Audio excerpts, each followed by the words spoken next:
Eh bien, je vous propose de démarrer ce webinaire. Bienvenue donc à ce webinaire Open Innovation, IFP Énergie Nouvelle et BPI France. Vous allez pouvoir découvrir les offres de ces deux entités qui vont vous permettre d'accélérer le développement de vos innovations. Je suis Laurent Forti, je suis expert Open Innovation au sein d'IFP Énergie Nouvelle et j'ai l'honneur et le grand plaisir surtout d'animer ce webinaire. Avant toute chose, je dois vous informer que ce webinaire est enregistré, donc vous pourrez ensuite, et d'ailleurs très rapidement après la fin de ce webinaire, retrouver sur la même plateforme la vidéo, le replay de celui-ci. Et vous aurez de même les présentations qui seront disponibles en ligne quelques temps après ce webinaire. Quelques mots sur le programme du jour. Vous envoyez les différents intervenants sur la planche qui vous est présentée. Donc, tout d'abord, Nathalie Alazartou, qui est directrice de notre Business Unit Développement Industriel, introduira ce webinaire en vous présentant IFP Énergie Nouvelle et les dispositifs d'accompagnement des startups et PME. Puis, c'est Pascal Ribon, qui est la directrice Deep Tech, qui vous exposera l'accompagnement de BPI France avec le plan Deep Tech et les plans startups et PME innovantes. Ensuite, Georgia Plouchard, qui est chargée d'Open Innovation au sein d'IFPEN, vous détaillera notre offre de partenariat, son fonctionnement et ses principales modalités. Et puis enfin, Brice Cruchon, fondateur et PDG de Dracula Technologies, témoignera de son expérience concrète d'accompagnement et vous présentera aussi, bien sûr, sa société et les produits qu'il développe. Sachez, et je crois que vous avez déjà commencé à le faire, que vous pouvez à tout moment poser des questions manuscrites dans le module questions prévu à cet effet. Alors, mes collègues pourront y répondre, soit directement de façon textuelle, mais nous essaierons d'en sélectionner quelques-unes pour les poser directement à l'oral aux orateurs à la fin de leurs interventions et en fin des 4 interventions. Et puis, on essaiera aussi de répondre par mail aux questions qui auraient pu rester orphelines. Donc, n'hésitez pas à en poser. À la fin du webinaire, un lien sera mis à votre disposition dans la partie interactivité, que vous voyez aussi à droite de l'onglet questions. Peut-être d'ailleurs qu'il est déjà disponible. Vous pourrez, en cliquant sur ce lien, solliciter un rendez-vous avec les chargés d'Open Innovation qui correspondent à votre région. Voilà, vous le voyez apparaître. Ils sont répartis géographiquement sur le territoire français et vous pourrez, en entrant en relation avec eux, voir comment vous pouvez construire avec IFP Énergie Nouvelle un partenariat gagnant-gagnant. Voilà, nous allons donc commencer et je vais vous présenter Nathalie. Nathalie Alazartou, bonjour. Tu es depuis 2018 la directrice du centre de résultats. Alors, c'est le nom qu'on donne à nos business units au sein d'IFP Énergie Nouvelle, donc le centre de résultats développement industriel. Avant cela, tu as été la directrice de la direction économie et veille et puis tu avais été aussi avant chef du département marketing et suivi des marchés. Tu vas donc nous présenter IFP Énergie Nouvelle et l'offre de partenariat de façon succincte. C'est à toi, Nathalie. Merci Laurent, bonjour à tous. Donc, je vais commencer par on va commencer cette session par un bref aperçu de ce qu'est IFPEN en quelques slides. Voilà, donc IFPEN, je commencerai. C'est avant tout, c'est à la fois un centre de recherche et développement, un centre de formation, puisque au sein d'IFPEN, il y a une école de spécialisation dans le domaine de l'énergie, d'une manière générale, et un groupe industriel. Je reviendrai sur ce point, parce qu'au cours de son histoire, IFPEN a à la fois créé des entreprises et pris des participations dans des entreprises qui étaient partenaires. Voilà. L'objectif d'IFPEN, d'une manière générale, c'est de répondre aux enjeux de la transition énergétique, des transports, je dirais même au-delà de la mobilité, et de l'environnement. Un autre aspect important du centre de recherche, de l'organisme, c'est un organisme public, mais avec un champ d'action international. Et je reviendrai au cours de ma brève présentation pour vous expliquer en quoi il est international. Alors, quelques chiffres. Le centre de recherche est localisé dans 2 endroits en France, à Rueil-Malmaison, en région parisienne, et à Solèze, près de Lyon, à Solèze où se situent la plupart des grosses installations pilotes et expérimentales. Il y en a également sur le centre de Rueil, mais les plus importantes sont situées à Solèze. Donc, c'est un centre de recherche qui regroupe environ plus de 1500 personnes, principalement des chercheurs, des ingénieurs, des techniciens, plus de 50 métiers scientifiques et techniques, un budget de 263 millions d'euros, avec une spécificité tout de même, c'est que plus de 50% de ce budget provient de ce qu'on appelle des ressources propres, c'est-à-dire de revenus issus des redevances liées aux innovations qu'a pu mettre au point IFPEN au cours de son histoire, dividendes, des prestations que nous pouvons faire pour des industriels ou de l'argent que nous recevons dans le cadre de contrats de collaboration avec des industriels. Chaque année, pour alimenter cette recherche, nous lançons plus d'une quarantaine de sujets de thèse, seuls ou en partenariat, la plupart du temps en partenariat avec des partenaires académiques. Enfin, je vous ai parlé du centre de l'aspect formation, donc IFP School. IFP School diplôme chaque année plus de 500 de l'école avec souvent un deuxième diplôme d'ingénieur. C'est une école de spécialisation. Et une spécificité d'IFP School, c'est sans doute le fait que plus de 50%, ce sont des élèves venant de l'étranger, de plus d'une quarantaine de pays. C'est également un groupe industriel, puisque au cours de l'histoire d'IFPEN, comme je vous l'ai dit, il y a eu création d'entreprises, création de filiales, qui pour certaines sont devenues très importantes. La création d'entreprises, mais également l'accompagnement de nos partenaires, même sur la partie capitalistique, est quelque chose que nous sommes amenés à faire de manière régulière. Vous avez ici une petite illustration du portefeuille d'IFPEN. Donc, au global, c'est plus d'1 milliard d'euros de chiffre d'affaires et 4 500 personnes dans le monde. Avec une très forte dimension, puisque vraiment, ces 4 500 personnes sont vraiment, même s'il y a une grosse partie en France, il y en a également une très grosse partie, une partie importante à l'international. Alors, ce qui fait nos forces, je dirais, c'est la pluridisciplinarité. Je vous ai parlé des 50 métiers, mais on a également, outre les compétences scientifiques et techniques, des compétences juridiques, de très fortes compétences sur la partie brevet, des compétences en marketing. Donc, l'assemblage de ces compétences, c'est vraiment un point fort.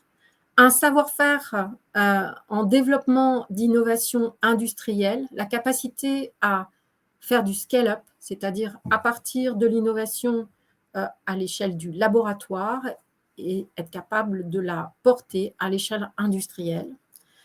Le caractère international que l'on voit aussi bien sur les filiales et les sociétés avec lesquelles nous travaillons qu'au travers des laboratoires avec lesquels nous pouvons avoir des partenariats.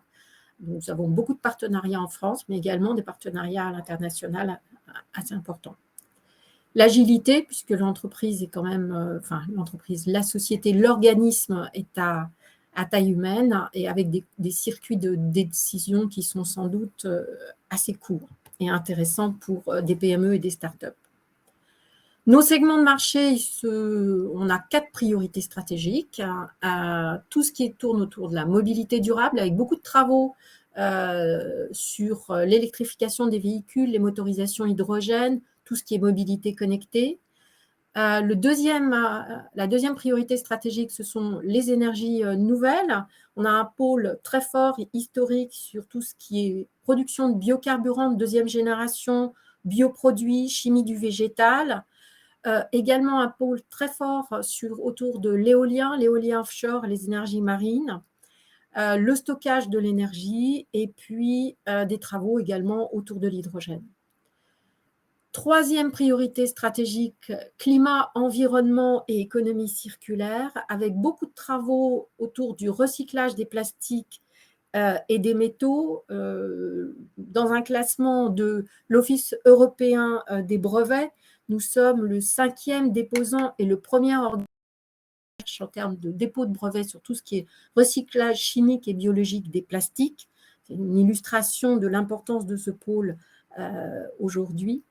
Mais ça va au-delà, un très fort historique de recherche et d'innovation autour du stockage, du captage et de la valorisation du CO2, et puis d'autres sujets comme la qualité de l'air, la surveillance environnementale, les interactions climat-sol et cycle de l'eau.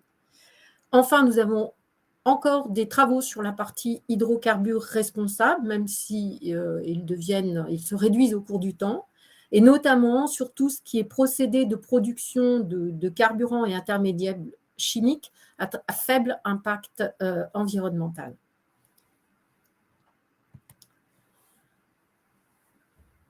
Pour finir, quelle est notre stratégie d'innovation avec les startups et les PME? Alors, nous avons différentes possibilités de partenariat.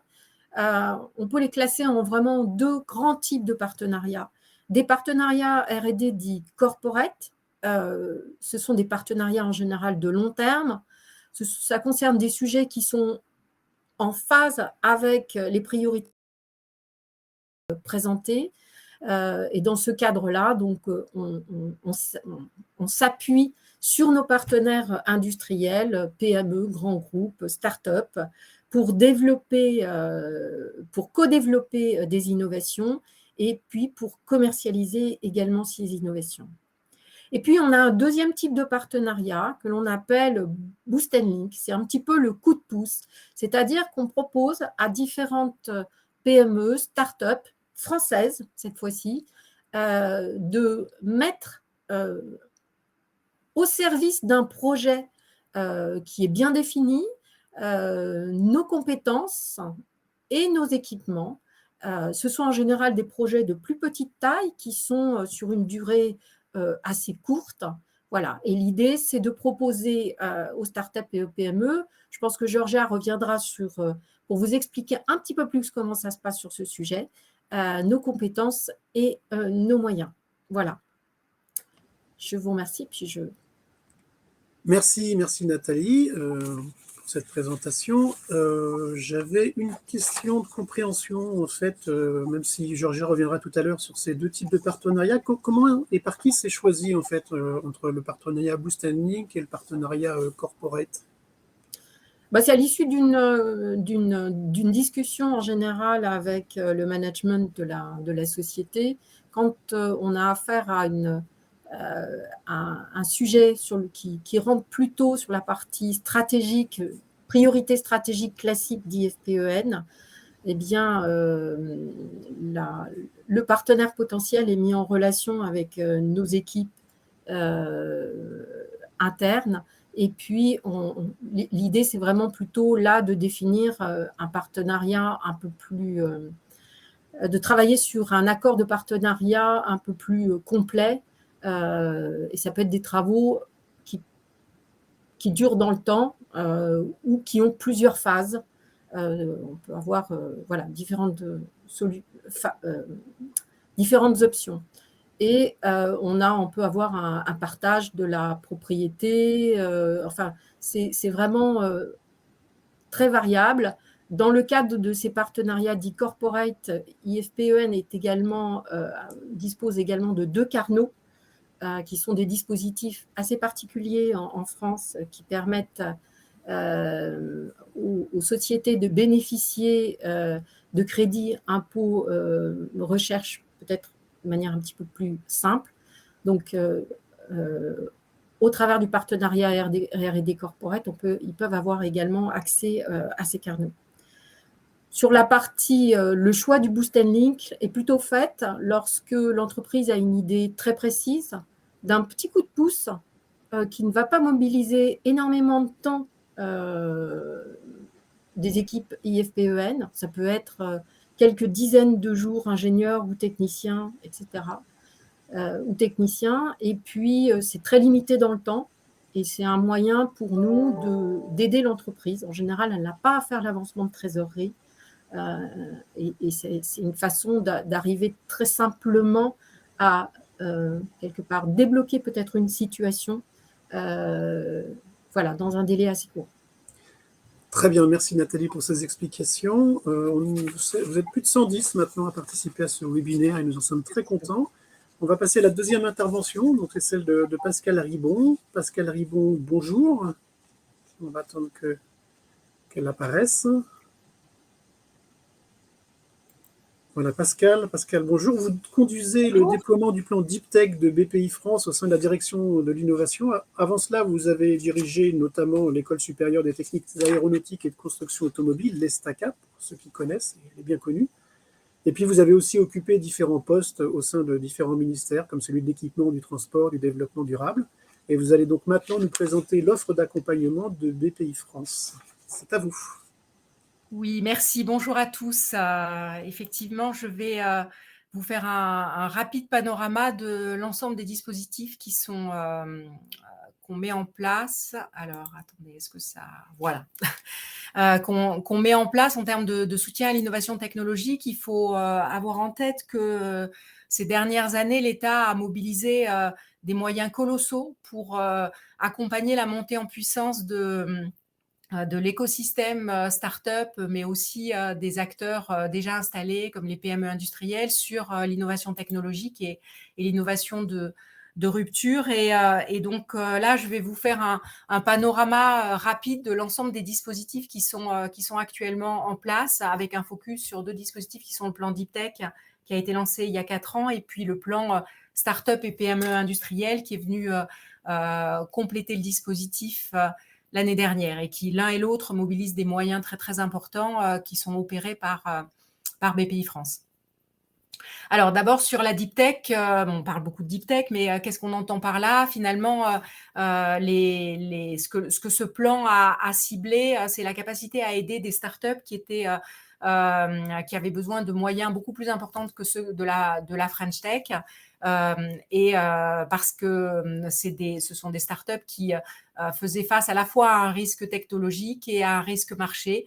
Donc, ce sont des startups qui mobilisent les résultats à la pointe de la science, hein, et donc qui sont en règle générale en lien étroit avec le monde de la recherche, soit que ce soit des spin-offs issus de laboratoires de recherche, soit que ce soit des entreprises qui ont construit un lien étroit avec des laboratoires publics ou privés d'ailleurs, hein. On voit qu'on a grosso modo 2/3 de public et 1/3 de privé. Donc, des startups qui embarquent des innovations de rupture, mais aussi des startups qui ciblent des marchés avec une forte valeur ajoutée. Et de plus en plus, les enjeux de transition écologique ou de santé, qui étaient déjà très présentes, sont vraiment au cœur de nos préoccupations. Vous voyez, on vous a mis un petit panorama de ce que peut recouvrir ces startups qui se retrouvent dans tous les domaines. Ces startups, on les trouve un peu partout sur le territoire français, à la différence d'ailleurs des startups de la French Tech qui étaient beaucoup parisiennes. On les retrouve partout.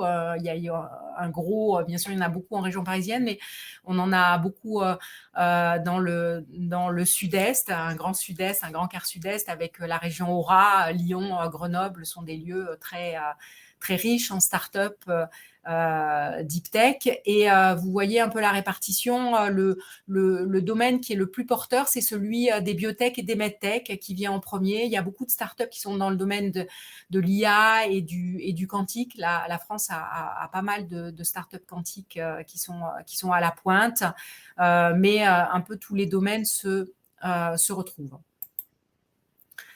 Si on regarde ce que ça représente, les startups Deep Tech ont levé depuis 2019 presque 8 milliards d'euros. Ce qu'on peut dire, c'est que ça a plus de doublé. Si on regarde entre 2018 et aujourd'hui, dans les 4-5 dernières années, il y a eu plus qu'un doublement des levées de fonds. Donc, c'est un écosystème qui croît. On a désormais 5 licornes, donc des startups qui sont valorisées plus d'1 milliard d'euros avec des domaines assez différents, et 118 sites industriels et 50 000 emplois directs. Donc, ça un écosystème qui croît et qui prend sa place dans le paysage socio-économique français. Si on rentre plus précisément dans ce qu'était le plan Deep Tech, l'État, lorsqu'il a lancé le plan en 2019, avait une ambition de passer à 500 startups Deep Tech. À l'époque, on était à un peu moins de 200 startups Deep Tech. On a beaucoup cru. Donc 500 startups créées par an et avec un objectif d'une création de 100 sites industriels et d'une dizaine de licornes à l'horizon 2030. On est à 5, comme je le disais, mais avec à la fois des actions pour accroître l'émergence des startups, donc issus de cet écosystème fertile qu'on a en France, à la fois au niveau des laboratoires de recherche et puis du tissu entrepreneurial qui a beaucoup cru ces 15 dernières années. Et puis assurer la croissance des startups parce qu'il ne s'agit pas de les faire naître, il faut ensuite qu'elles se développent pour devenir des champions dans des filières émergentes. Et pour ce faire, on a beaucoup travaillé avec l'ensemble de l'écosystème, les acteurs de la filière, des acteurs comme l'IFPEN en particulier.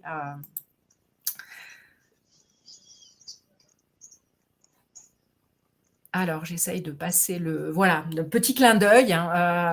Cette dynamique, c'est une dynamique qui est soutenue au plus haut niveau politique. Il y a vraiment partagé au niveau gouvernemental l'importance que représente le fait d'assurer ce transfert entre des technologies qui émergent de la recherche dans les laboratoires et à la capacité à en faire des champions industriels.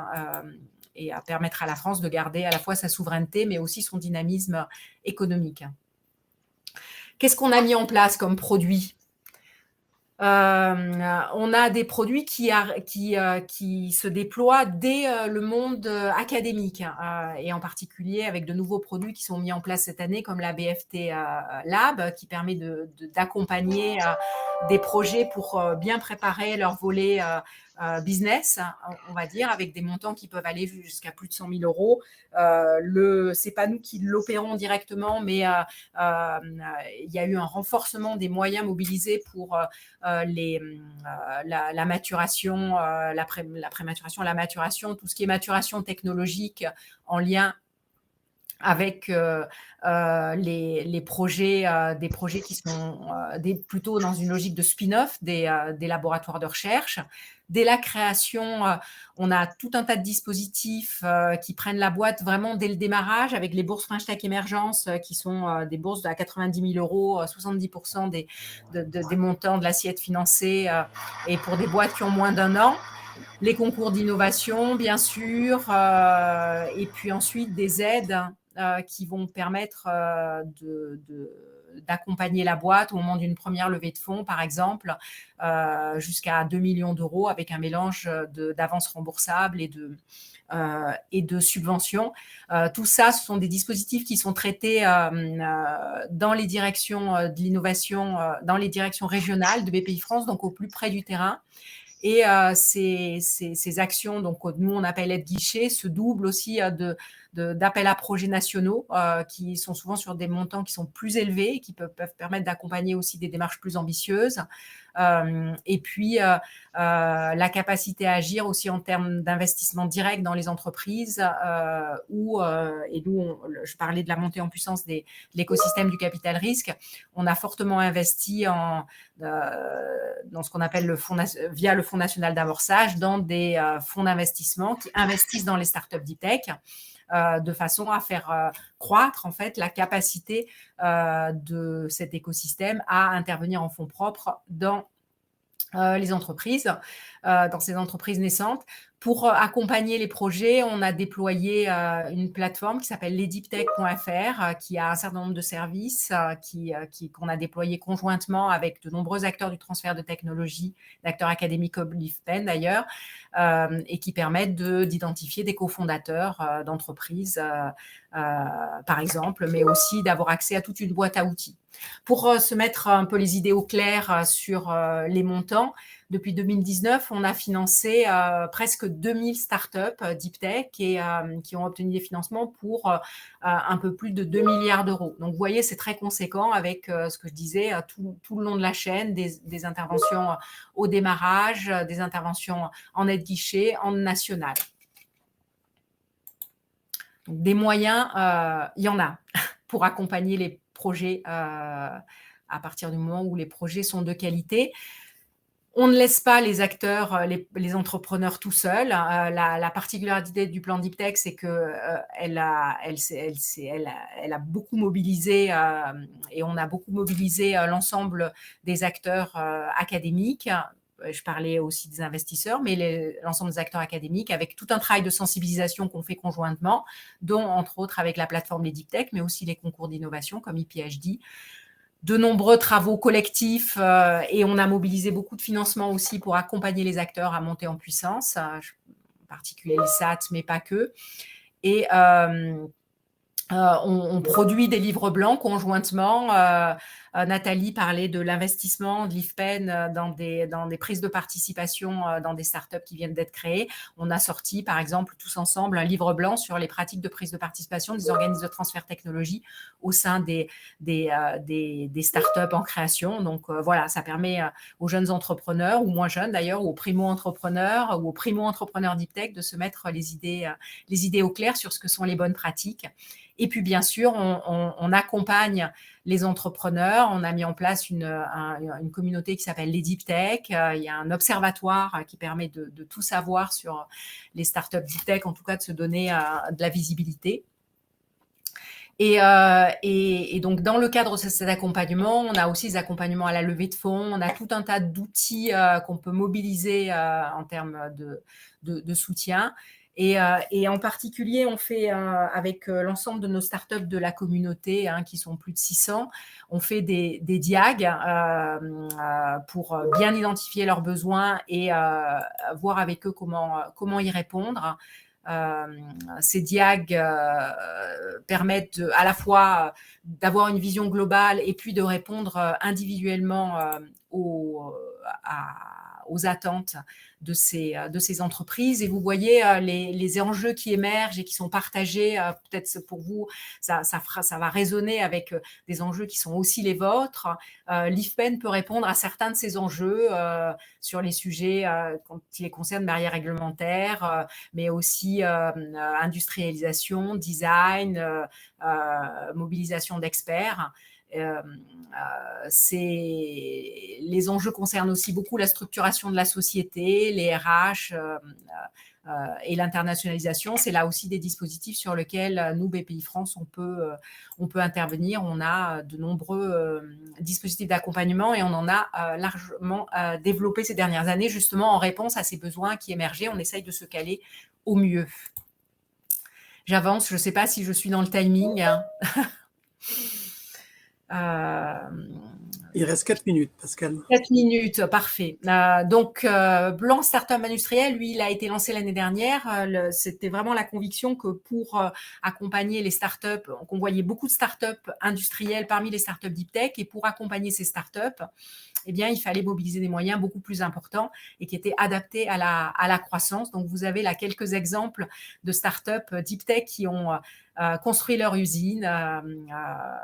Je pense en particulier à des acteurs comme Insect, DNA Script. Voilà. Donc, un peu dans tous les domaines. Ces startups, on les trouve sur l'ensemble du territoire, comme les startups Deep Tech. On en a plus de 600 qui ont levé plus d'1 million d'euros, donc qui sont dans une dynamique de croissance. Je ne rentrerai pas dans le détail des nombres, mais avoir en tête qu'on a plus de 80% qui sont issus du monde de la recherche, donc qui sont dans ces logiques Deep Tech. Je vais aller rapidement aux logiques de produits. Ces startups qui sont à dynamique industrielle, elles ont parfois plusieurs types de stratégies. Nous, on pousse à avoir une stratégie en termes d'industrialisation directe, mais c'est vrai qu'on voit des pratiques différentes, aussi parfois liées au fait que les équipes manquent de compétences en termes d'industrialisation, et donc c'est quelque chose qui fait peur. Et du coup, les accompagnements qu'il peut y avoir dans ce domaine-là, pour nous, sont vraiment importants, parce que ça peut permettre à une startup qui ne s'imaginait pas industrialiser elle-même, finalement, de se lancer dans cette dynamique-là. Mais pour ça, elle a besoin de mobiliser de vraies compétences, parce que ce n'est pas quelque chose qui s'apprend sur le tas en quelques mois. Donc, le plan Start-up et PME industrielles vise à répondre aux besoins financiers de ces acteurs, pas que d'ailleurs, parce qu'on a aussi mis en place des dispositifs d'accompagnement. Les besoins sont un peu les mêmes que ceux que j'évoquais sur des startups plus early stage, mais on trouve aussi des besoins plus durs, on va dire, qui sont le foncier industriel, les partenaires, les fournisseurs, les contraintes réglementaires et administratives qui sont très forts à ce niveau-là, et puis bien sûr la capacité à recruter des gens qui ont cette culture industrielle et réglementaire et qui vont pouvoir accompagner le mouvement. Donc là, je vous ai mis ce que sont les produits qui sont mis en place. Donc, vous voyez, ça permet d'avoir un véritable continuum dès le démarrage de l'entreprise jusqu'à sa phase d'industrialisation. J'ai remis en perspective, mais vous aurez ces documents de la bourse French Tech Émergence, là, qui est au début les 90 000 € que j'évoquais, jusque finalement aux appels à projets première usine qui permettent d'adresser des montants beaucoup plus importants. Et sur la dernière slide, justement, vous allez pouvoir avoir une vision un petit peu plus précise.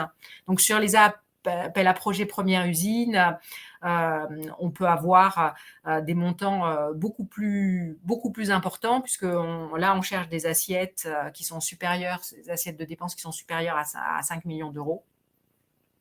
Sur le prêt nouvelle industrie, là aussi, on peut aller jusqu'à 15 millions d'euros, des prêts sur 10-15 ans sans garantie.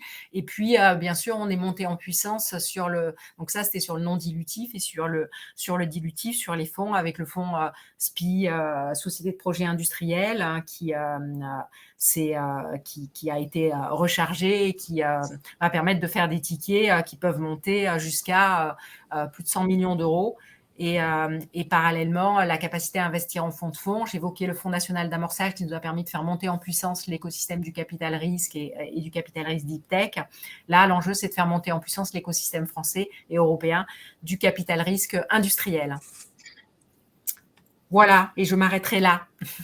Merci beaucoup Pascal pour cette présentation très complète. Alors on a pas mal de questions. Je vais essayer de prendre celles qui nécessitent des réponses courtes, hein, et puis vous pourrez ensuite peut-être dans l'onglet questions y répondre plus précisément à celles pour lesquelles il n'y aura pas eu de réponse. Alors la première, ça concerne la définition des deep tech. Vous avez dit que pour être considérée deep tech, une société doit être à la fois en lien avec le monde de la recherche, avoir une innovation disruptive et proposer un produit avec une forte valeur ajoutée. La question de Jean-Baptiste Segard, c'est est-ce qu'il faut satisfaire ces trois critères en même temps, conjointement? Tout à fait, tout à fait. Il faut satisfaire suffisamment ces trois critères. Parfois, ça va être plus l'un ou plus l'autre. Donc, on a une grille d'analyse qu'on remplit de façon systématique pour voir les entreprises qui sont éligibles à ces dispositifs. Et effectivement, c'est une vision systémique des trois qui nous permet d'identifier qu'on va accompagner la start-up dans le cadre de l'ensemble des dispositifs Deep Tech qu'on a mis en place. Très bien. Alors, une question de Paul Roquette, qui est aussi un des critères d'acceptation d'une société. La question, ça concerne les entreprises dont les fonds propres sont provisoirement négatifs, qui, semble-t-il, ne seraient pas éligibles à l'accompagnement BPI. Qu'en est-il ? Alors, la question des fonds propres, les subventions sont des subventions qui ne couvrent jamais 100% de la dépense, en fait, hein. Donc, effectivement, on s'assure toujours que l'entreprise a la capacité à assumer le montant correspondant.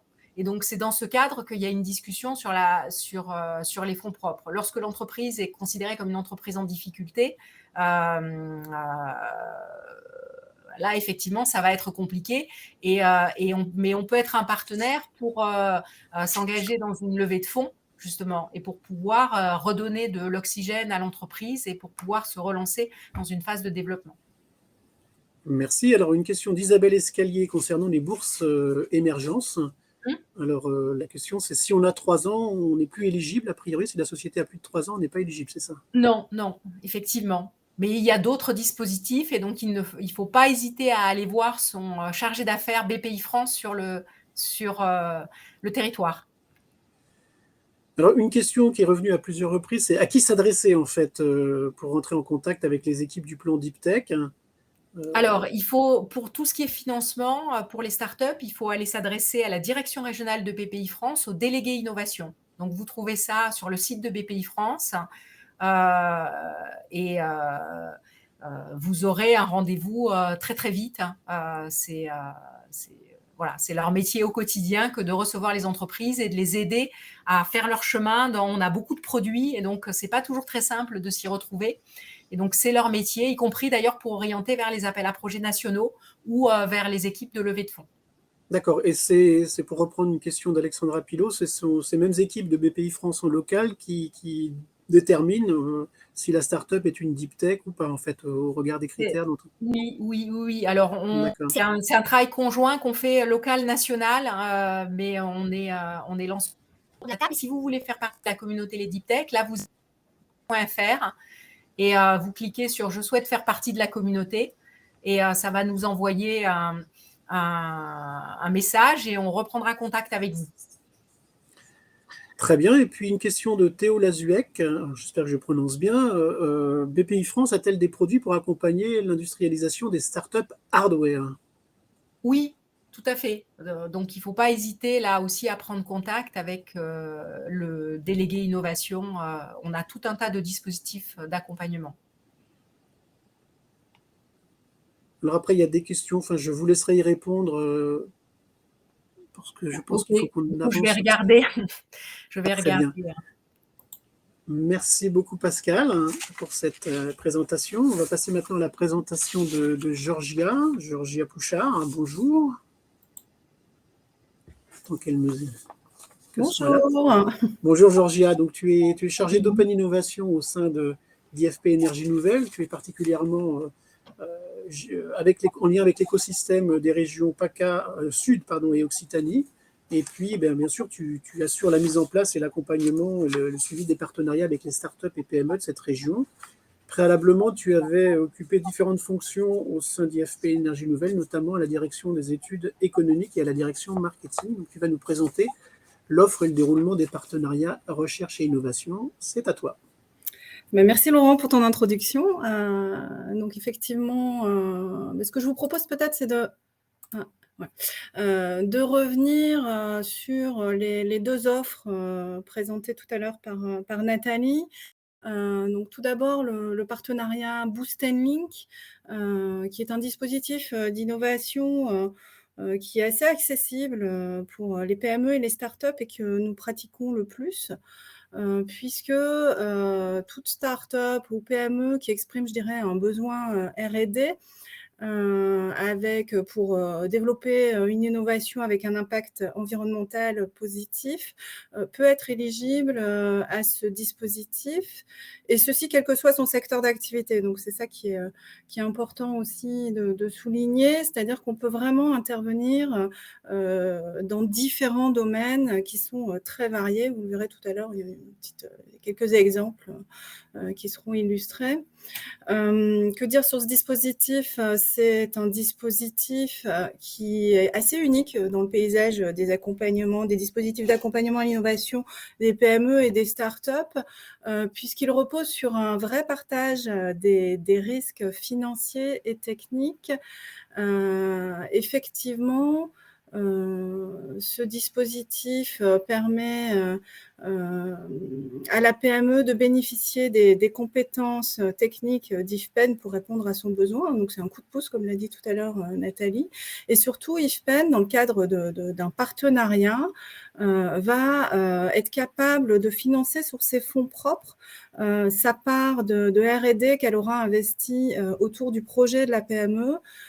Et la rémunération se fait vers IFPEN uniquement que le produit qui aura fait l'objet d'accompagnement est commercialisé par la start-up. Donc, c'est extrêmement, je dirais, avantageux. Ça permet à la start-up de préserver sa trésorerie. On a vu tout à l'heure, au travers des questions, que les fonds propres étaient importants pour lever les différents dispositifs d'aide.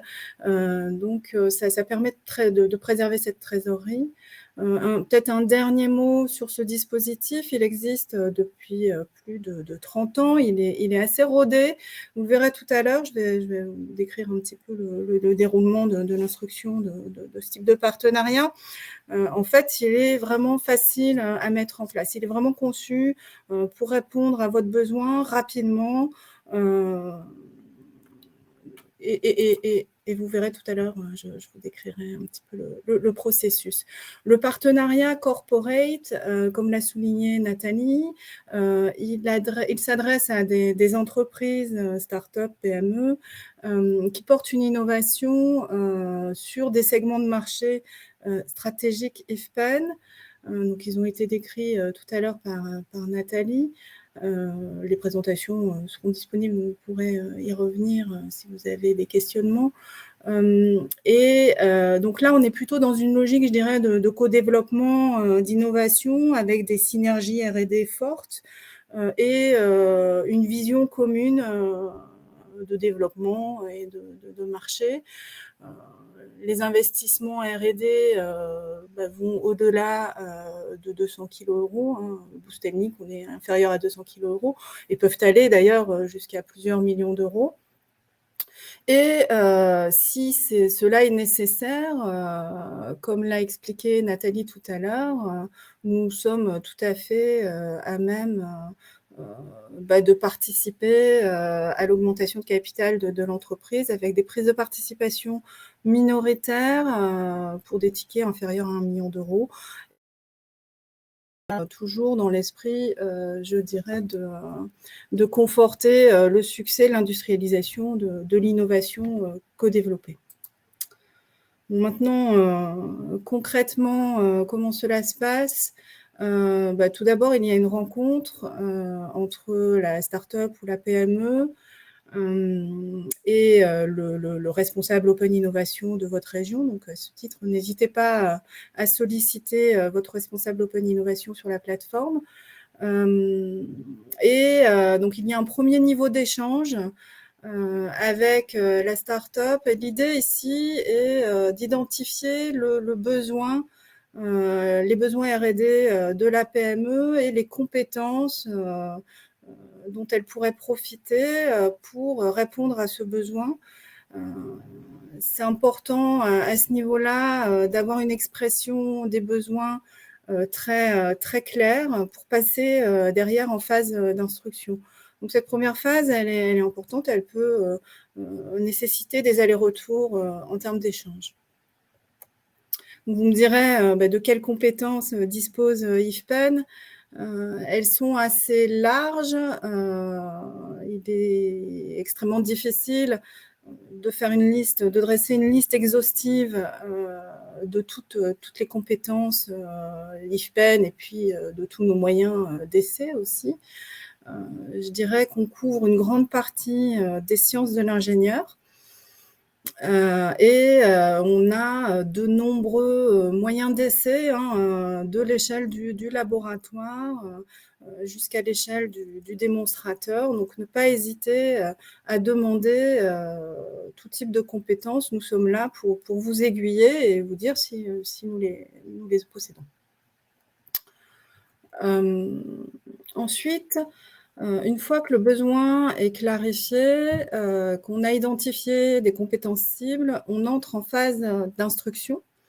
Donc, c'est à cette étape-là qu'on peut orienter le projet vers un partenariat corporate.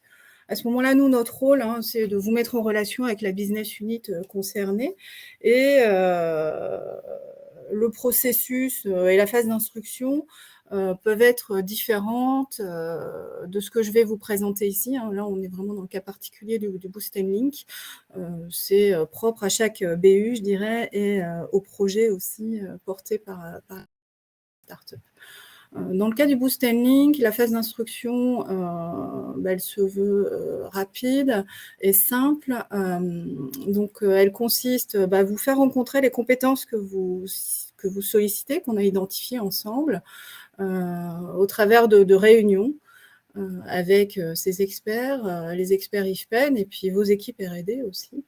L'idée étant de peaufiner votre cahier des charges, d'établir un premier programme R&D avec différentes phases et jalons, et de définir les livrables associés à ce programme, et un budget, bien sûr, une évaluation du budget R&D de chaque partie. Donc ça, c'est aussi important. À côté de cela, nous avons besoin de différents éléments de votre part, puisque nous souhaitons avoir un regard sur votre société et, je dirais, sa capacité à porter votre innovation sur le marché, sur votre produit, les attributs de valeur de votre produit, et puis la concurrence que vous avez identifiée. On a aussi besoin de partager votre vision marché et votre roadmap technique et financière et le modèle d'affaires, puisqu'on se rémunère sur le succès commercial. Donc, à l'issue de cette phase, une fois qu'on a rassemblé tous les éléments de votre dossier, on provoque un comité d'engagement. Donc, ça se met en place facilement, puisque c'est une réunion en visio. Nous sommes environ 4 personnes à échanger sur votre dossier. L'idée de ce comité d'engagement est d'analyser, je dirais, le risque du projet. Et derrière, cette analyse de risque va nous permettre de proposer les premières bases d'une rémunération IFPEN sur le succès commercial. À ce niveau-là, évidemment, donc on vous propose une convention de collaboration qui va... alors, tout d'abord, cette convention de collaboration, faut savoir qu'elle est, je dirais, simple et claire, et qu'elle a pour but d'adresser un peu toutes les clauses du partenariat, les grandes lignes, et elle a pour but aussi d'accélérer les négociations. Donc, elle se veut très claire et très lisible et compréhensible de la part du partenaire. Elle est assez simple en ce sens. L'objectif étant de gagner du temps et de démarrer le partenariat R&D, sans négliger bien sûr cette étape. Donc, elle comprend les modalités de rémunération, comme je vous ai dit. Ces modalités sont fixées sur notre analyse de risque de votre projet et le business plan que vous nous fournissez. Donc, on va vous proposer une rémunération au travers d'un pourcentage sur le CA qui sera généré par la commercialisation du produit qui aura fait l'objet de l'accompagnement technique, et un plafond aussi. Ça, je ne l'ai pas souligné tout à l'heure, mais c'est important.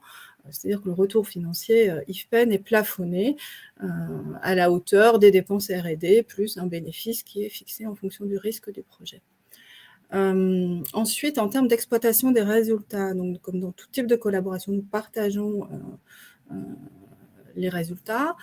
Par contre, vous avez l'entière liberté d'exploiter ces résultats, notamment dans vos domaines d'activité. Ensuite, concernant la propriété intellectuelle, comme dans tout partenariat R&D, il se peut qu'il y ait des opportunités de dépôt de brevets issus des travaux R&D que nous avons en commun. Dans ce cas-là, nous vous proposons de prendre en charge, que ce soit notre direction propriété intellectuelle, de prendre en charge la rédaction et le dépôt du brevet et l'entretien. On vous propose de partager les frais et la copro. Donc, c'est extrêmement avantageux, je dirais, et très apprécié des PME et des startups, puisque nous avons un vrai savoir-faire dans ce domaine. On dépose 150 nouveaux brevets par an et on a une gestion de portefeuille qui est de plus de 10 000 brevets. À cela, il faut préciser, alors on est toujours dans le cadre du Boost and Link où le segment de marché n'est pas stratégique pour IFPEN. Vous avez cette possibilité de racheter votre quote-part à prix coûtant, donc ce qui est extrêmement aussi avantageux, à la fin du remboursement une fois que la somme, le plafond est atteint. Voilà. Et puis un petit aspect, alors notre format de partenariat est assez standard, etc. Mais on sait être agile en fait. Il pose vraiment les grandes bases que je vous ai indiquées là. Et après on fonctionne par voie d'avenant. Donc ça se fait très rapidement. On sait que les projets, les partenariats peuvent évoluer au cours de la réalisation des travaux. Et si on a besoin de nouvelles compétences au cours du projet, nous pouvons tout à fait les mobiliser et on fonctionne par voie d'avenant, c'est-à-dire qu'on va rebudgéter les travaux R&D, etc. Et on est aussi assez flexible et ouvert, je dirais, au dialogue. On peut s'adapter à d'autres modalités de financement pour profiter du CIR qu'a évoqué tout à l'heure Nathalie, et aussi le SICO, crédit d'impôt collaboratif, qui est nouveau. Voilà. Et que nous avons obtenu, dont nous avons obtenu l'agrément fin d'année dernière. Alors, je ne sais pas combien de temps il me reste. J'ai l'impression d'être bavarde. Allez, il te reste 3 minutes. Ah, bon, je vais accélérer. Bon, alors, normalement, tous, sur la suite du processus, les travaux se réalisent. Alors, peut-être que là, ce qui est important à dire, c'est que nous n'intervenons pas dans l'industrialisation et la commercialisation. Hein, c'est vraiment à la charge de la PME. Notre engagement s'arrête au livrable. Ici, alors voilà, vous pouvez quelques exemples de partenariats Boost & Link et aussi Corporate qui vous permettent d'avoir une illustration un peu de la variété des domaines sur lesquels on peut intervenir. Voilà, je vous laisse les découvrir, mais voilà, on peut intervenir sur la chimie verte, sur le solaire flottant, sur le traitement de l'eau. On est déjà intervenu aussi sur le savon de Marseille. Enfin voilà, c'est vraiment, il ne faut pas se limiter et s'auto-censurer pour une demande de candidature au Boost & Link. Et vous avez d'autres exemples sur les partenariats plutôt corporate concernant la valorisation de chaleur et l'optimisation d'éoliennes. Donc avec des apports techniques qui sont très variés aussi. Et aussi, ce qui est important de souligner, c'est le niveau de TRL dans lequel on peut intervenir. On peut intervenir à tout niveau de TRL. On n'a pas de critères discriminants, enfin rédhibitoires sur l'éligibilité des Boost & Link par rapport à ce niveau. Voilà, donc pour conclure, une slide qui vous présente un petit peu l'équipe des responsables Open Innovation de vos régions. N'hésitez pas à les contacter. Et puis aussi une présentation un petit peu de l'écosystème de l'innovation avec les différentes instances avec lesquelles nous travaillons en région et que je tiens à remercier aujourd'hui, qui sont nécessaires pour nous, pour relayer l'offre IFPEN d'Open Innovation. Voilà, je pense que j'ai fini.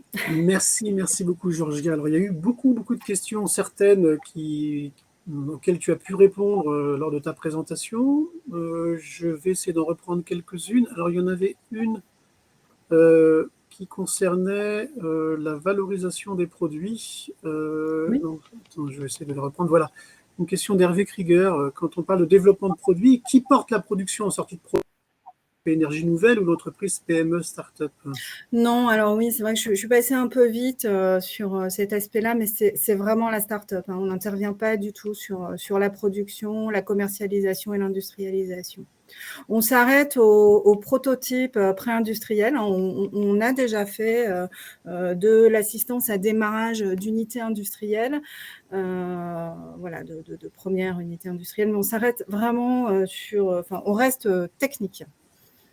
Très bien. Il y avait une question de Paul Roquette sur la rémunération d'IFP Énergie Nouvelle. Donc, tu as mentionné un peu le processus dans le cadre d'un partenariat Boost & Link qui est plutôt basé sur, en général, un pourcentage du chiffre d'affaires, tu l'as dit, plafonné. Oui. Est-ce qu'il y a d'autres modes de rémunération qui sont envisageables? On peut parfois, ce que je disais tout à l'heure dans notre flexibilité, s'il y a des besoins exprimé par la PME pour bénéficier du CIR, on peut tout à fait faire des rémunérations mixtes avec une partie Presta, généralement, pourquoi pas sur la phase la plus risquée, et après faire un déroulé, plutôt rentrer dans un déroulé partenariat après. Voilà, tout est possible sur les différentes modalités. On peut, ça a déjà été fait, je crois, c'est-à-dire demander une première rémunération sur une levée de fonds aussi. Enfin, vraiment, l'idée ici, c'est d'échanger avec le partenaire dans la phase de négociation du partenariat et de ne pas hésiter voilà, à faire vos demandes dès l'instant où elles sont comprises et cohérentes et qu'elles sont dans l'intérêt de chaque partie. Nous sommes très ouverts à la discussion. Très bien. Une question de Maxence Garçon dans le cadre du partenariat corporate. Est-ce que tu peux préciser un peu plus la nature de l'accompagnement? Alors, je crois me souvenir qu'il y a une partie recherche, donc mise à disposition de moyens techniques et humains, et puis une partie financière aussi, c'est ça? Oui, alors c'est plutôt la partie de Nathalie, elle peut répondre sur Nathalie, la partie si tu veux intervenir. financière, sur le partenariat corporate, mais on peut être aussi dans une logique de licence si la technologie vient d'IFPEN. Enfin, Nathalie, je te laisse compléter. Alors, il peut y avoir vraiment à peu près toutes les configurations, c'est-à-dire que l'innovation peut venir d'IFPEN. J'ai un cas assez récent où l'innovation a une problématique. On a déjà quelque chose sur étagère, il suffit juste de l'adapter à la problématique en question. Et donc, là, on discute plutôt d'un programme de recherche qui va consister à adapter la... Voilà, et puis après, quelles sont les modalités de licence, voire licence exclusive, géographique, ou licence exclusive globale. Enfin, voilà. Il y a à peu près toutes les configurations possibles. Voilà. Ça peut être aussi dans le cadre de partenariats corporate, si on pense que c'est un développement qui a les chances de trouver d'être accompagné par des financements publics nationaux ou européens, on peut aussi aider à construire un dossier dans ce domaine-là. Voilà, et puis on se répartit entre la société IFPEN, la manière dont on opère le projet. Il peut y avoir du co-développement de brevets, il peut y avoir des parties sur lesquelles la société dépose des brevets, des parties sur lesquelles IFPEN dépose des brevets, et puis on s'accorde sur la commercialisation, elle est portée par la société, comment se fait la rémunération. C'est vraiment très, très large. Il n'y a pas... voilà. Ça fait l'objet d'une discussion, quoi. Je ne sais pas si je réponds à la question. Et peut-être en complément par rapport à la question qui parlait de financement, enfin, on peut être aussi amené dans ces cas de figure à chercher d'autres financements, oui. type ADEME ou autre. Exactement. Voilà, d'ailleurs, il y avait une autre question. Voilà, il y avait une autre question qui concernait est-ce qu'il y a complémentarité entre le soutien Deep Tech et le soutien IFPEN? Est-ce que les deux peuvent être conduits de même temps pour une société? Est-ce qu'on peut candidater aux deux en même temps, en fait? Bien sûr, bien oui, sûr. Tout à fait. Au contraire. Très bien. Il y avait une question de Ali Daoudji qui pourrait, donc, pour Georgia, mais à laquelle aussi Christophe Rafali, qui est un de mes collègues qui est aussi en ligne, pourrait répondre. C'est comment dire, donc dans le cadre d'un partenariat Boost & Link dont la rétribution est basée sur un pourcentage du chiffre d'affaires de la ligne de produit, mais si le résultat net de la société est négatif, ça dégrade encore plus le résultat, se questionne M. Daoudji. Qu'en est-il? Du coup, excuse-moi, je n'ai pas suivi. En fait, donc, si je comprends bien la question, c'est dans le cadre d'un partenariat Boost & Link, IFP Énergie Nouvelle se rémunère au moment de la commercialisation du produit qu'elle a aidé à développer sur un pourcentage du chiffre d'affaires de la société ou du produit. Parce que si le chiffre d'affaires de la société, si le résultat net est négatif, le prélèvement d'IFP Énergie Nouvelle conduit à dégrader encore plus le résultat de la société. Alors après, on est assez ouvert à négocier, si en cas de difficulté, les redevances. Les redevances qui sont fixées sur le CA, c'est bien le CA qui est lié à l'exploitation des résultats de la collaboration, donc vraiment lié à la commercialisation du produit qui aura fait l'objet d'un accompagnement, de l'accompagnement technique. Donc là-dessus, faut se rassurer, et nous, on n'a aucun intérêt à mettre en difficulté financière l'entreprise, puisque sinon, on ne retrouve pas nos billes, on va dire. Donc, il y a vraiment cette possibilité de négociation, de renégociation si il y a des difficultés et que le business plan qui était établi pendant la phase de R&D évolue et n'est pas celui qui était escompté initialement. Très bien, merci pour cette présentation et la réponse à ces questions. Je rappelle que vous pouvez rentrer en contact avec les chargés d'Open Innovation régionaux comme les Georgia en cliquant sur l'onglet « Nous contacter » ou dans le module interactivité. Je ne sais pas si c'est déjà lancé. Donc si c'est effectivement, on me confirme que c'est déjà lancé. Et donc on va passer maintenant au témoignage de Brice Cruchon. Alors Brice Cruchon, oui, je mets mon papier, 2 secondes, pardon. Donc Brice, bonjour. Et puis j'encourage Georgia à essayer de répondre aux différentes questions pour lesquelles on n'a pas eu le temps de prendre la question. Donc Brice, bonjour, vous êtes le PDG et fondateur de Dracula Technologies. C'est une société que vous avez fondée en 2012 et qui est spécialisée dans la conception et l'impression de modules photovoltaïques organiques. Vous allez nous en dire plus. Vous avez plus de 25 ans d'expérience en tant que directeur industriel et vous êtes spécialiste du management de l'innovation et de la propriété intellectuelle. Donc c'est à vous pour nous en dire plus sur votre société, vos produits innovants et surtout votre expérience de partenariat avec Bell. C'est à vous, Brice.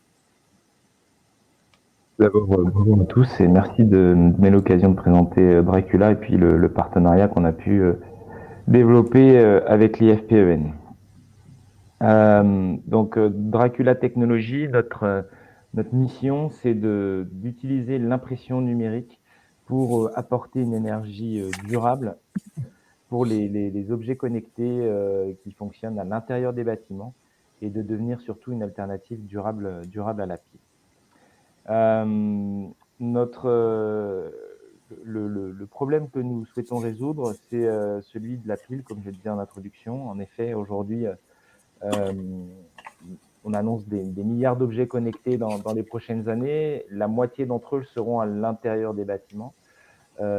Et on s'aperçoit qu'il y a 3 problèmes majeurs. Le premier, qui est un vrai désastre environnemental. Il faut savoir que 15 milliards de piles sont jetées chaque année dans la nature. Le deuxième, autour des coûts de maintenance. En effet, changer une pile dans un bâtiment industriel ou dans un bâtiment tertiaire doit être fait par une personne qui est autorisée, voire qualifiée pour le faire. Et ça signifie un coût de maintenance qui est bien plus supérieur au coût de la pile elle-même.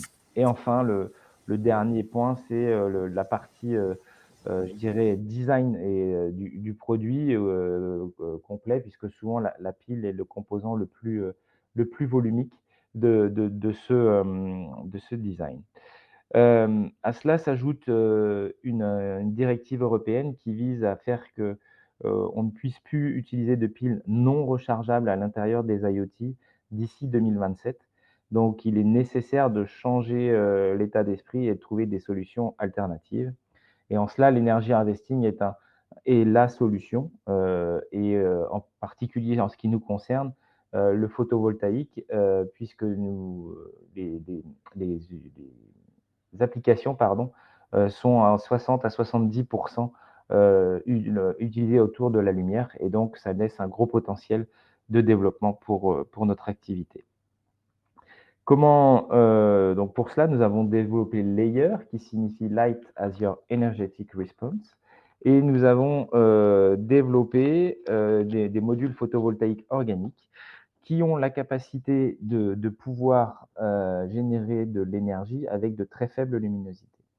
J'ai pris un exemple ici avec un client qui s'appelle Silicon Labs, qui a démontré qu'en utilisant notre module, on était capable de diviser par 3 le total cost of ownership de son application. Donc, je ne sais pas si on la voit, mais c'est ce type d'application où vous avez notre dispositif ici avec à l'intérieur un fonctionnement qui est sans pile et vous voyez quelque chose d'ultra plat. Mais surtout, il a démontré que l'utilisation de notre module sur 10 ans pouvait équivaloir à la substitution de l'utilisation de 130 piles type CR2032. Donc, on commence à voir l'impact environnemental associé à l'impact économique pour notre client. Pour éclairer un petit peu ce que l'on fait, nous, on se focus sur les applications indoor. Et donc, ce que je souhaitais montrer ici, c'est une salle de réunion et pour montrer les différentes intensités lumineuses que nous pouvons obtenir soit en environnement fermé, avec uniquement la lumière artificielle ou avec les fenêtres ouvertes. Et en fait, notre technologie nous permet de générer de l'énergie des 5 lux. Donc 5 lux, c'est pratiquement l'obscurité. Et dans un bâtiment, vous êtes entre 5 lux et 1000 lux selon où vous êtes situé dans une pièce. Et ça, avec les performances que nous sommes en capacité d'adresser aujourd'hui, on va définir une surface utile pour apporter suffisamment d'énergie à l'application de notre client. Concrètement, ça se manifeste par plusieurs types de produits. Aujourd'hui, si vous avez eu l'occasion de voir l'actualité, on a officialisé un partenariat avec la société Atmosic pour rendre des télécommandes autonomes, mais on intervient aussi pour la société Orioma pour rendre son dispositif de capteur de présence infrarouge autonome, ou encore ici un dispositif qui permet de mesurer la teneur des sols de forêt, donc application outdoor, mais avec des faibles luminosités. Et donc, nous sommes en capacité de le rendre autonome avec un fonctionnement sans pile et sans batterie.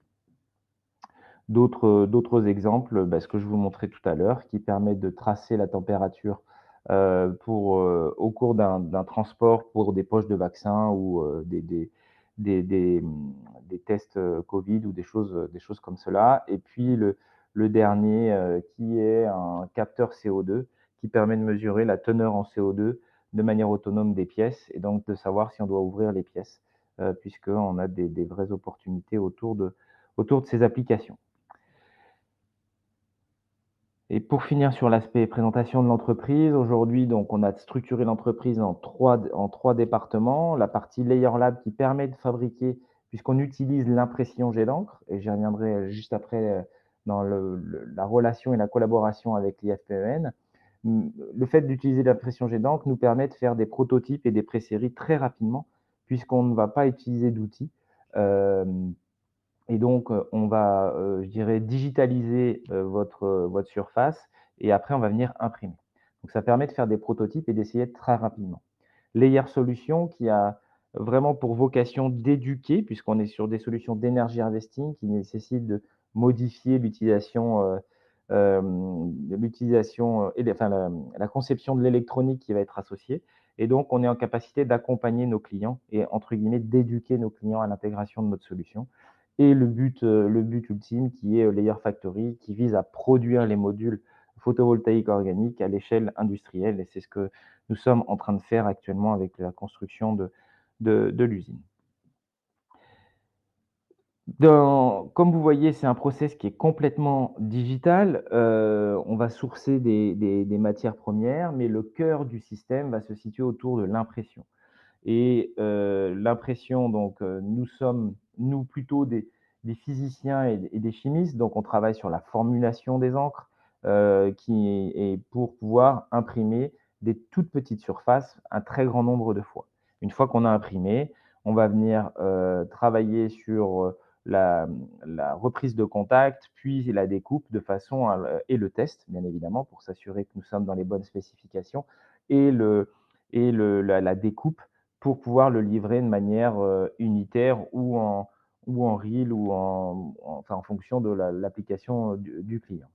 Le point important, c'est l'aspect digital. En effet, nous, lors de nos évolutions, on a travaillé sur on a identifié pardon, des compétences en logiciel, puisque ce n'est pas notre cœur de métier, pour pouvoir développer un flow automatisé.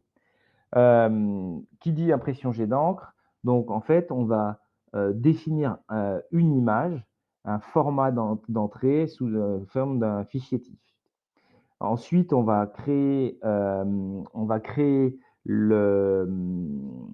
l'empilement, puisque on va imprimer entre 3 et 4 couches selon le type d'application.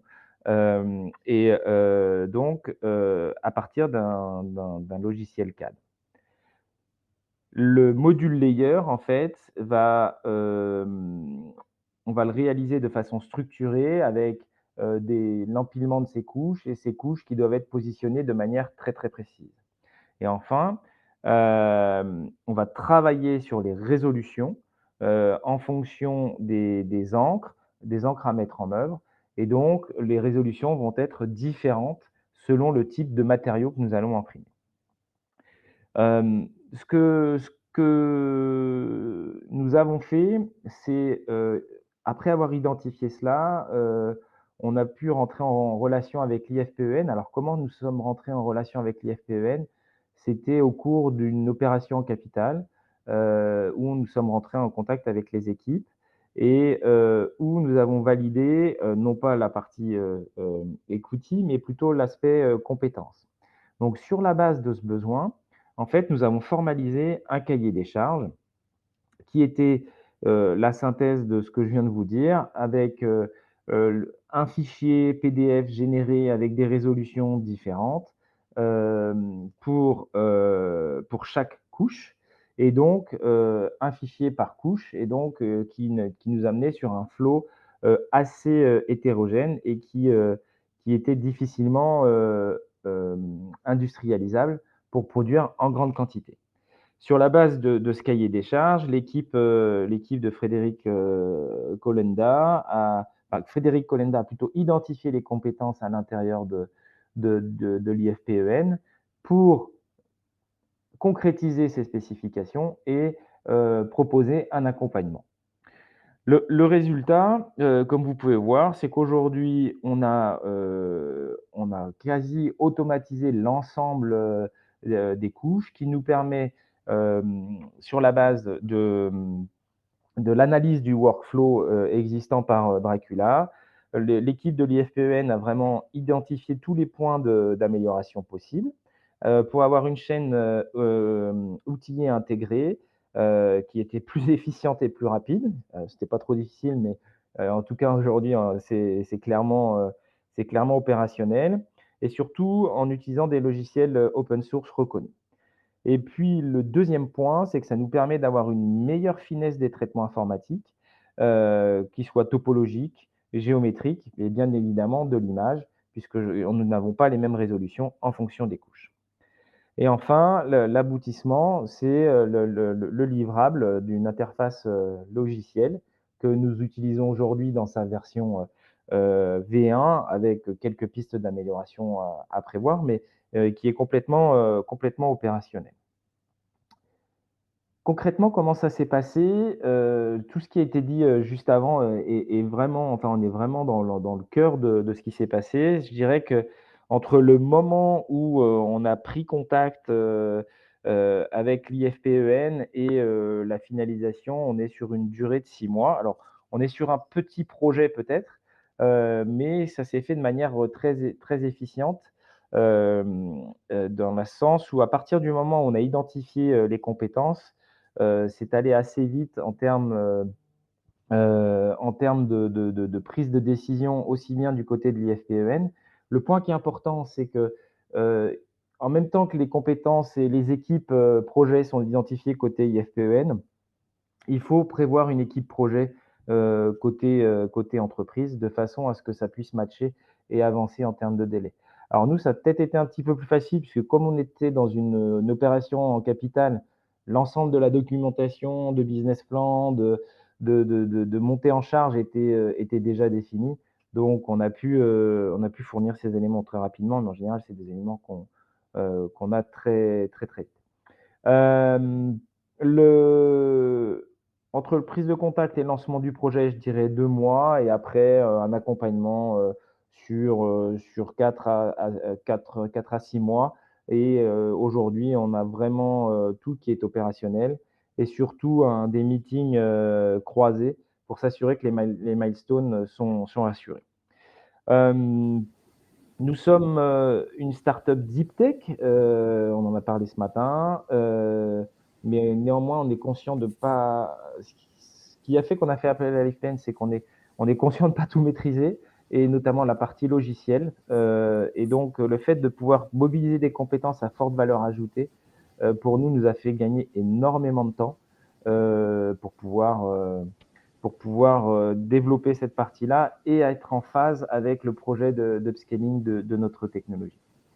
Quant à la partie le contrat, ça s'est fait assez simplement.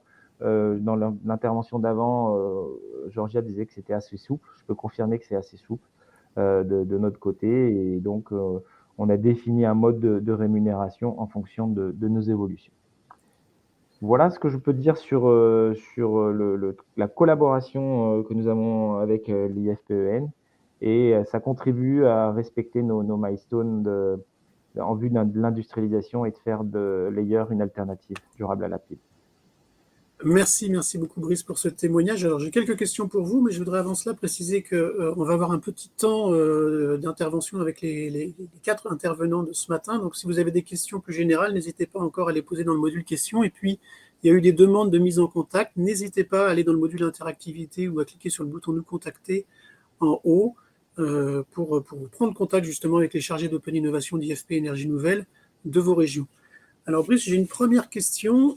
Compte tenu de votre expérience, quel conseil vous donnez pour monter un partenariat avec IFP Énergie Nouvelle? Je dis dans mon intervention, le premier conseil, c'est vraiment de définir une équipe projet côté entreprise, parce qu'une fois que la machine se met en route côté IFPEN, ça avance. Donc, il faut vraiment le gérer comme un projet à part entière et presque intégrer la ressource comme une ressource interne, même si c'est une prestation. Ça serait le premier conseil.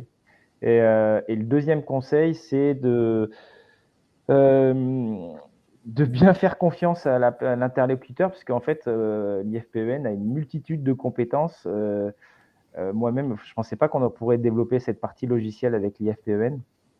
Donc, c'est de vraiment décrire au plus précis son besoin auprès de son interlocuteur pour qu'il puisse aller chercher et faire la tête chercheuse au sein de l'IFPEN, parce que les compétences et les expertises sont multiples. Justement, vous avez parlé d'équipe projet au sein de Dracula et puis équipe au sein d'IFPEN. Comment ça s'est passé les relations avec ces experts? Est-ce que vous avez rencontré des difficultés? Parce qu'on ne parle pas toujours le même langage, on n'a pas forcément toujours les mêmes agendas. Ouais, alors voilà, c'est ça. Globalement, on n'est pas forcément sur les mêmes vitesses. Il a fallu. Le premier point, c'est faire comprendre que c'est au sein, à l'interne de Dracula, que cette compétence peut être vraiment positive pour l'entreprise. Et faire comprendre que c'est pas parce qu'on a ces problèmes de différentiel d'agenda que ça ne peut pas fonctionner.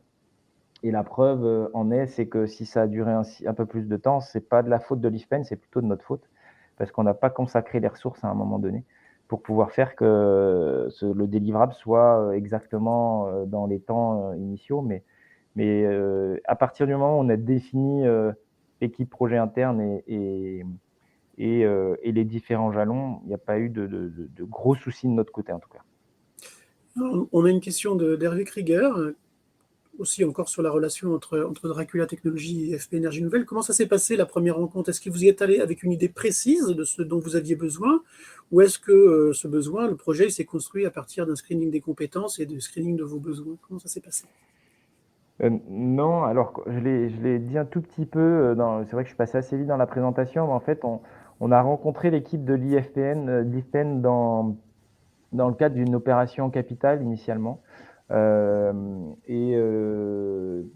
y avait un intérêt qui avait été marqué. Et on a compris aussi qu'il y avait ce programme Boost & Link qui existait.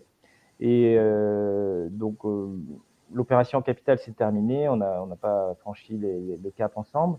Mais on avait compris qu'il y avait cette option-là, cette opportunité-là. Et nous sommes revenus vers les équipes de l'IFPEN avec un besoin assez précis, du coup. Et après, c'est Frédéric Yolanda qui a cherché en interne. Merci beaucoup, Brice. Alors, il est temps maintenant de faire revenir l'ensemble des intervenants pour des questions plus générales. On en a déjà quelques-unes, mais n'hésitez pas encore à en poser dans le module questions. Georgia, on attend encore Nathalie et puis Pascal.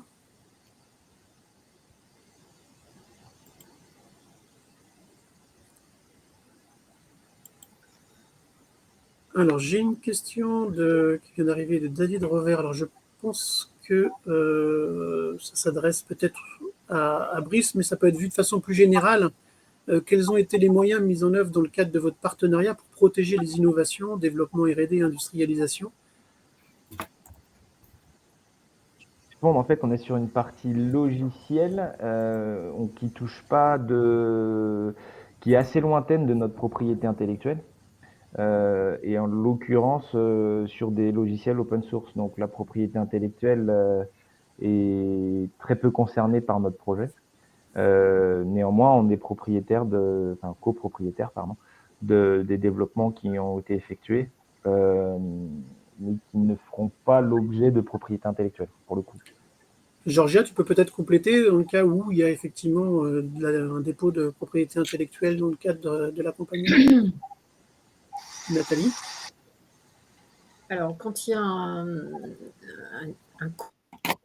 brevet dans l'accompagnement, dans le cadre de Boost & Link, qui est pas, le contrat est assez clair, c'est-à-dire que la société est en charge de l'exploitation, c'est elle qui exploite le brevet. Nous, c'est vraiment un coup de pouce quant au dépôt des brevets qui ont été co-développés avec la société. Il y a la possibilité pour la société, au bout d'un certain temps, comme l'a dit, je pense, Georgia, de pouvoir racheter l'API et de la gérer seule, vraiment à prix coûtant, ça veut dire uniquement en prenant en compte les coûts liés au dépôt des brevets et à l'entretien de ces dépôts. Voilà. Et ça peut se faire une fois que ce qui était contenu dans le contrat, c'est-à-dire les retours financiers vers IFPEN, qui sont un pourcentage de la mise des moyens mis à disposition dès le départ pour réaliser le projet, sont couverts. Voilà. Merci. Alors, une question de Brice Durondet, qui s'adresse peut-être à l'ensemble du panel, mais peut-être plus particulièrement à Pascal. Est-ce que dans le cadre des accompagnements Deep Tech ou du soutien de BPI France à l'ensemble des industries françaises, est-ce qu'il y a une sensibilisation des industries à l'économie d'eau? Alors, on parle beaucoup actuellement de la problématique de manque d'eau, et notamment dans leurs applications et procédés de maintenance. Alors, est-ce que vous apportez des solutions? Je ne pense pas que ce soit BPI France, mais est-ce que vous soutenez les entreprises qui apportent des solutions? Alors, nous, c'est ce que je mettais par écrit rapidement. En fait, on a des dispositifs d'accompagnement des entreprises à la transition écologique. Ça fait partie de ce qui nous a été demandé par l'État. Et donc, à la fois, on peut le financer, on a des outils financiers, puis on a des outils d'accompagnement. Et dans ce cadre-là, on met en relation avec des offreurs de solutions, et en particulier il y a un outil avec des offreurs de solutions qui sont des startups, qui s'appelle le Hub Digital et qui permet de mettre en relation des offreurs de solutions avec des entreprises PME, ETI, voire grands groupes. Voilà, donc pas de focus particulier là-dessus, de dispositifs vraiment ciblés, mais en tout cas des éléments de stimulation qui peuvent aller dans ce sens-là. Merci. Une question d'Isabelle Escandier. Alors, je pense que ça s'adresse à IFP Énergie Nouvelle. Quand on est copropriétaire de la solution développée, est-ce que Je crois que tu as un peu répondu, Nathalie, mais peut-être faut repréciser, donc il y a cette copropriété, est-ce que l'entreprise qui est copropriétaire et qui veut valoriser doit payer quelque chose, une rente, ou bien est-ce qu'elle doit acheter complètement la prestation pour être propriétaire de cette solution indépendamment de l'API? Alors, il peut y avoir une prestation. On peut imaginer qu'un boosting, ce soit une prestation, c'est-à-dire que la PME, la start-up paie la prestation et donc elle est entièrement propriétaire de l'API, propriété intellectuelle. Le constat qu'on fait, c'est que en ce qui concerne les start-up, la trésorerie est un point important et donc l'achat de la prestation n'est pas en général la solution qui est privilégiée. Certains le font, mais ce n'est pas la solution qui est privilégiée. Donc l'autre solution, c'est un co-dépôt. Et en effet, il y a à payer, quand l'innovation est quelque part commercialisée, une redevance sur le chiffre d'affaires réalisé sur cette innovation, qui est plafonnée, comme l'a dit Georgia, c'est-à-dire que, écoutez, si IFPEN a dépensé 100, dans le contrat initial, on peut se mettre d'accord pour que les retours financiers vers IFPEN soient plafonnés à 150 ou 200. Voilà. Et à partir de là, la société a toute liberté de reprendre totalement l'API, moyennant le fait de payer ne serait-ce que les frais de dépôt, etc., qui ont été assumés par IFPEN. Voilà. Peut-être un petit complément d'information. En fait, il n'y a pas forcément dépôt de brevet. C'est pas systématique lorsqu'il y a des travaux R&D dans le cadre d'une collaboration. Donc, on partage bien les résultats et l'exploitation des résultats est confiée à la PME. Un peu, c'est vraiment le cas de Dracula, et merci pour son témoignage. Il illustre vraiment l'intérêt du Boosting Link. Et donc, par contre, la rémunération IFPEN en contrepartie des travaux qu'on a convenus initialement, elle est complètement décorrélée d'un dépôt potentiel de brevet. On est sur quelque chose de complètement indépendant. Et effectivement, il se trouve que par moment, les travaux menés ensemble peuvent mener un dépôt de brevet. Et là, ça rejoint ce que dit Nathalie. Voilà, il y a plusieurs opportunités, possibilités après de récupérer la propriété. Merci Georgia et Nathalie. Je vais prendre une dernière question parce qu'on arrive au terme de notre webinaire. Il y a d'autres questions qui ont été posées, mais on essaiera d'y répondre comme je l'ai indiqué tout à l'heure par mail. N'oubliez pas, si vous souhaitez rentrer en contact avec les équipes d'IFP Énergie Nouvelle, de cliquer sur le bouton Nous contacter ou dans le module interactivité. Par rapport justement au dépôt de l'API, sachez que c'est aussi une offre d'accompagnement d'IFP Énergie Nouvelle. On a un service juridique qui est très, très, très au fait de déposer des brevets. On est un des top 20 des déposants de brevets en France. Alors j'ai une question de Ali Edar Sali qui s'adresse à la fois à Pascal et à Nathalie par rapport à la Deep Tech mais aussi à IFP Énergie Nouvelle. Est-ce qu'il est possible de postuler en phase d'émergence, c'est-à-dire avant que la société ne soit créée? Pascal. Alors peut-être pour commencer, oui, tout à fait, c'est possible. D'ailleurs, on encourage les porteurs de projets à échanger en particulier avec les délégués innovation. C'est vrai pour la bourse FrenchTech Émergence, les 90 000 € là, dans la première année que j'évoquais. C'est vrai pour le fait de postuler au concours ILAB, qui amène à des subventions qui sont beaucoup plus importantes, mais tout en ayant en tête que les montants financiers ne seront alloués, la contractualisation se fera avec l'entreprise créée. D'accord. Et côté IFP Énergie Nouvelle, Nathalie ou Georgia? Je ne sais pas, Nathalie peut-être? Sur les contrats de collaboration, il faut quand même que l'entreprise ait été créée. Voilà. Maintenant, s'il s'agit de discuter d'une innovation, de son potentiel, etc., on peut toujours avoir créé un contact à l'intérieur d'IFPEN à partir du moment où il n'y a pas conflit d'intérêt, par exemple. Ça, c'est toujours possible. Mais par contre, tout ce qui est contractuel nécessite qu'en effet l'entreprise soit créée. Eh bien, merci beaucoup pour les réponses à toutes ces questions. Il en reste encore, on va, comme je l'ai dit tout à l'heure, essayer d'y répondre. Je tenais à remercier tous les participants et vous avez été jusqu'à 120 pour votre participation et les questions que vous avez posées et votre intérêt à ce webinaire. On espère que les présentations ont pu vous éclairer à la fois sur les offres d'IFP Énergie Nouvelle et de BPI France pour vous accompagner dans vos développements. Encore une fois, n'hésitez pas à cliquer sur le lien nous contacter ou l'interactivité nous contacter pour rentrer en contact avec les chargés d'Open Innovation d'IFP Énergie Nouvelle de votre région. Je tiens à remercier Nathalie, Pascal, Georgia et Brice donc pour la clarté de vos interventions et puis surtout toutes les équipes d'IFP Énergie Nouvelle et d'Inwin qui sont intervenues avant et pendant ce webinaire pour garantir sa réussite. Et ben voilà, il me reste maintenant à vous souhaiter une bonne journée à toutes et à tous. À très bientôt. Et encore une fois, le webinaire sera en replay sur cette plateforme très rapidement. Merci. Au revoir. Merci beaucoup. Merci. Au revoir. Au revoir. Au revoir.